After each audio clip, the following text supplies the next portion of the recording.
So I told Joe before the session, Mr. Monroe has the envelope with your target.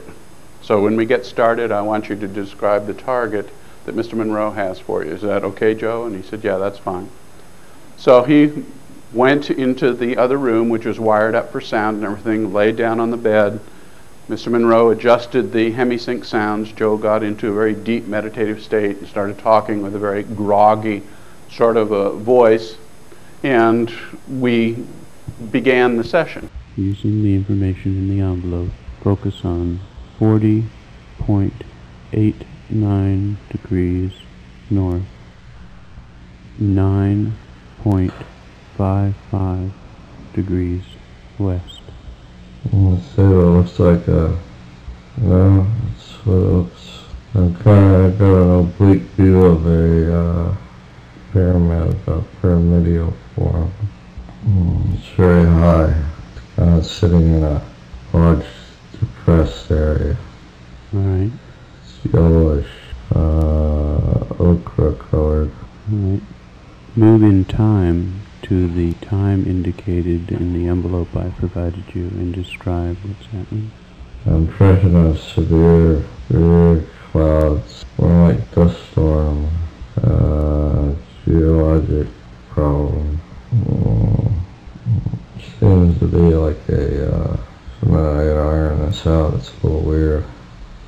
Just report your raw perceptions at this time. You're still early in the session. I'm looking at an after effect from a major geologic problem. Okay, go back to the time before the geologic problem. Total difference. It's, before there's no hell. It's like mounds of dirt appear, and they disappear when you go before. You see large flat surfaces, very with angles, walls. They're really large, though. I mean, they're megalithic. At this period of in time now, before the geologic activity, look around, in and around this area, see if you can find any activity. You're seeing, it's like a perception of a shadow of people. Very tall, and it's only a shadow. It's as if they were there and they're not there anymore. Go back to a period of time where they are there. It's like I get a lot of static on the line and everything. It's breaking up all the time. Very fragmentary pieces. Just report the raw data. Don't try to put things together, just report the raw data.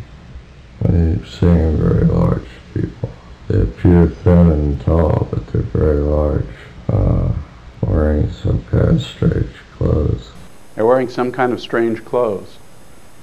Well, the story goes on in this particular situation of actually getting in some sort of perhaps telepathic connection with one of these individuals, and having that individual then explain to Joe what happened.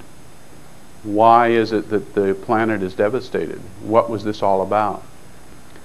We looked at 8 different locations around the planet Mars, found some interesting structures, interesting perhaps buildings, and one of which turned out to be maybe an underground,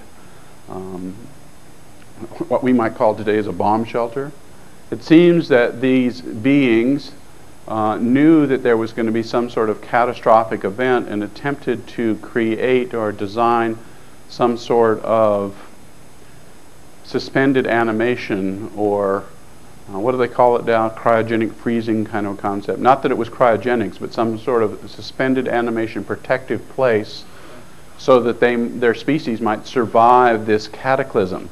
They knew this cataclysm was coming. When I asked Joe to describe this, under the idea thinking in my head, was this like a nuclear war or something? And I didn't suggest that to him. He said, no, this is the result of some cosmic event, as though the planet was struck by a comet or a meteor which ripped its atmosphere off and destroyed everything. Now, we don't know time-wise when this is, because we got lost in time in the remote viewing, okay? And he described a very interesting scenario of not only these people attempting to hide from and create some sort of suspended animation, but that it's been too long. They're gone now. It's been too long. They weren't successful in getting to a suspended animation state and then later being recovered in some way. That it's been too long. But in addition to that, apparently some of them left the planet. And I say apparently because Joe doesn't know he's on Mars, but he says there's some people that go away in some sort of a curved object that reminded him of a boat, and they went to someplace else to try to avoid this cataclysm.